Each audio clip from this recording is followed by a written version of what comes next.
Have you ever questioned whether we truly understand the full story of creation?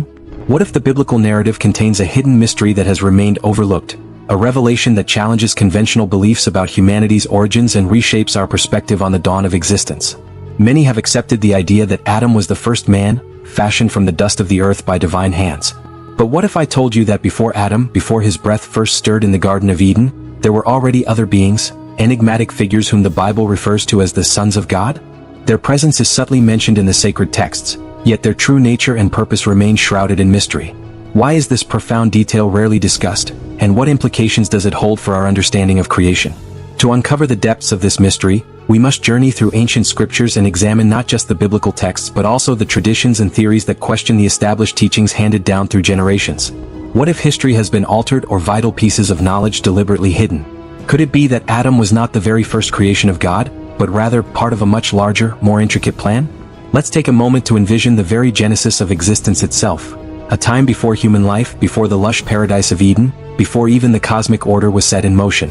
In that incomprehensible beginning, the sons of God were already present, bearing witness to the unfolding majesty of creation. Their existence predates the very foundations of the earth, yet their story is seldom told. Who were they, and what role did they play in shaping the world as we know it? One of the most overlooked yet astonishing references to these mysterious beings appears in the book of Job. In a divine conversation, God challenges Job with a profound question that sheds light on this enigma. Where were you when I laid the foundations of the earth? Tell me if you have understanding. Who determined its measurements? Surely you know. Or who stretched the line upon it? On what were its bases sunk? Or who laid its cornerstone, when the morning stars sang together, and all the sons of God shouted for joy? Job 38 verses 4-7. Take a moment to truly absorb what this passage is revealing. The text describes a time before the world took its form, a moment when the universe itself was still being shaped. Yet, in this grand cosmic event, the sons of God were already present, rejoicing and celebrating the very act of creation. This single passage raises questions that few have dared to ask. How could these beings exist before Adam, if he was indeed the first man? If humanity was supposed to be the pinnacle of creation, then who were these celestial figures that predated our existence? The deeper we delve, the more we begin to realize that the traditional interpretation of creation might not be as straightforward as we were taught. There are whispers of an ancient reality, a lost history that intertwines with biblical texts but remains hidden in plain sight. Were the sons of God angelic beings, divine watchers, or something else entirely? And more importantly, what was their purpose in the grand design of the universe? Some scholars and theologians have proposed that these beings played a role in the governance of creation itself, assisting in the formation of the cosmos before the dawn of mankind. Others suggest that they were part of an even greater divine hierarchy, overseeing the unfolding of time and history. But if they were so crucial to the creation story, why is their presence so rarely acknowledged in mainstream teachings? Could it be that certain truths have been buried, deliberately omitted, or dismissed as myth? The idea that Adam may not have been the first intelligent being created by God challenges deeply ingrained beliefs, yet it opens the door to a fascinating new perspective, one that aligns with other ancient texts, traditions, and mythologies from around the world. Could the story of creation be far more complex than we have been led to believe? As we continue to explore this profound mystery, we must approach it with open minds and hearts, ready to question and seek knowledge beyond the surface. The ancient scriptures hold secrets that may redefine our understanding of who we are, where we came from, and what our true purpose in this grand design might be. So now, I leave you with a question that only you can ponder. If the sons of God were already there before the foundation of the world, what else has been hidden from us? And are we ready to uncover the truth?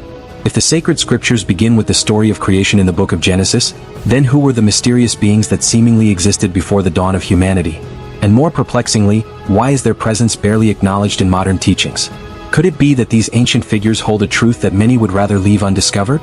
If these celestial beings were present before Adam, then was the creation of the world solely centered around mankind? Or are we merely a small part of something vast, something that stretches beyond the limits of human comprehension? As we embark on this journey of revelation, prepare yourself, for what we are about to uncover has the potential to completely shift your perspective on the origins of the world and our role within it.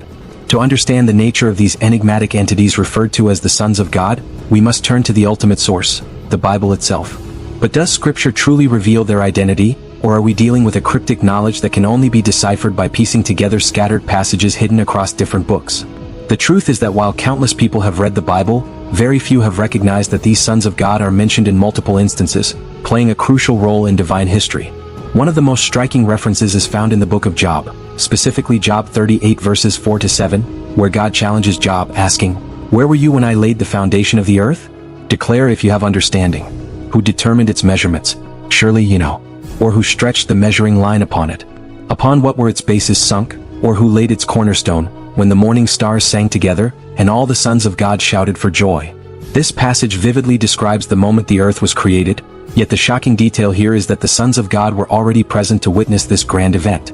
If they existed before the formation of the world, then who exactly were they? The most common interpretation holds that these sons of God were celestial beings, often identified as angels who resided in the divine realm before the creation of mankind. While this explanation appears logical, it raises an interesting question. If they were merely angels, why does the Bible specifically use the term sons of God, instead of simply referring to them as angels? Could this distinction suggest that they belong to a unique and separate class of spiritual entities?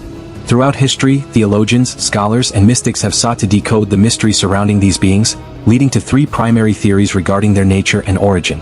The first and most widely accepted theory posits that the sons of God were, in fact, angels who existed long before humanity and served as divine witnesses to the unfolding of creation.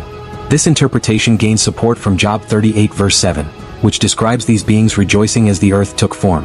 However, a new layer of mystery emerges when considering the possibility that not all of these angels remained obedient to God. The ancient text known as the Book of Enoch, which is not included in most canonical Bibles, speaks of a group of celestial beings called the Watchers. According to this text, some of these Watchers descended to earth, defied divine law, and engaged with human women, ultimately giving rise to a hybrid lineage. Could these fallen angels be the same sons of God referenced in Genesis 6? If this theory holds true, then the sons of God were not only powerful spiritual beings who existed before humanity but also played an active role in shaping the cosmic order, some remaining loyal to God while others strayed into rebellion. A second, lesser-known theory suggests that the sons of God were not angels at all but rather pre-existent souls that existed before the creation of the physical universe. This perspective can be found in some Jewish mystical traditions as well as in early Christian thought. A potential biblical reference supporting this idea appears in Jeremiah 1 verse 5, where God declares, "Before I formed you in the womb I knew you, before you were born I set you apart." If God knew Jeremiah even before his physical birth, does this imply that his soul predated his human existence? If so, could it be that the sons of God were similarly pre-existent beings, existing in a different state before taking physical form? This theory raises profound implications, suggesting that Adam may not have been the very first created being but rather the first human to be placed into a material body, while the sons of God had already existed in another divine state long before. The third and perhaps most shocking theory suggests that there was an entirely separate creation before Adam, one that was lost to time. Some scholars point to Genesis 1 verse 2, which states, "The earth was without form and void, and darkness was over the face of the deep." Interestingly, the Hebrew word for was in this verse can also be translated as became, leading some to propose that the earth may have previously existed in a different state before experiencing some cataclysmic destruction. If this is true, then the sons of God could have belonged to a pre-Adamic civilization, either celestial or physical, that was ultimately wiped out before the creation of Adam and Eve. But if such a civilization once flourished, what exactly happened to it? What force led to its downfall, and why is there so little trace of it today? As we continue down this path of inquiry, we arrive at another compelling question. What became of the sons of God after the emergence of humankind? Were they set aside and forgotten, or did they remain involved in divine affairs? Even more unsettling, could some of them have actively rebelled against God's plan? This notion takes us into one of the most mysterious and controversial elements of biblical history. Certain passages, such as Isaiah 14 verses 12 to 15 and Ezekiel 28 verses 14 to 17, describe a powerful celestial being who was cast down from heaven due to pride and ambition. If Lucifer's rebellion involved not just himself but a collective defiance among the sons of God, then it is possible that this great cosmic conflict played a pivotal role in shaping both divine and human destiny. Perhaps the most intriguing passage regarding these mysterious beings appears in Genesis 6 verse 2, which states, "The sons of God saw that the daughters of men were beautiful, and they took wives for themselves from whomever they chose." This verse suggests that these divine beings took physical form and intermingled with humanity, raising perplexing questions about the true nature of their existence. If they were purely spiritual entities, how could they produce offspring with human women? The apocryphal Book of Enoch elaborates on this account, describing how these Watchers not only fathered a hybrid race known as the Nephilim but also imparted forbidden knowledge to humankind. The implications of this act were catastrophic, leading to widespread corruption and chaos. In response, the Bible recounts how God sent the great flood to cleanse the earth of this corruption. While many believe the flood was primarily a punishment for human wickedness, an alternative theory suggests that its true purpose was to eliminate the Nephilim and erase the influence of the rebellious sons of God. Supporting this idea, 2 Peter 2 verse 4 states, "For if God did not spare the angels who sinned but cast them into Tartarus, and delivered them in chains of darkness to be reserved for judgment." Similarly, Jude 1 verse 6 speaks of angels who abandoned their proper place and were subsequently bound in eternal chains. Could these imprisoned beings be the same sons of God who defied divine law and altered the course of human history? If some of these celestial beings fell from grace, is it possible that their influence is still felt in the world today? The book of Daniel describes how certain spiritual entities continue to exert power over nations, hinting that the struggle between divine and rebellious forces is ongoing. If so, then the story of creation is far more complex than what we have been led to believe. In closing, we must ask ourselves, are we truly fulfilling our purpose in the grand design of creation, or are we still entangled in an ancient conflict that began long before our time?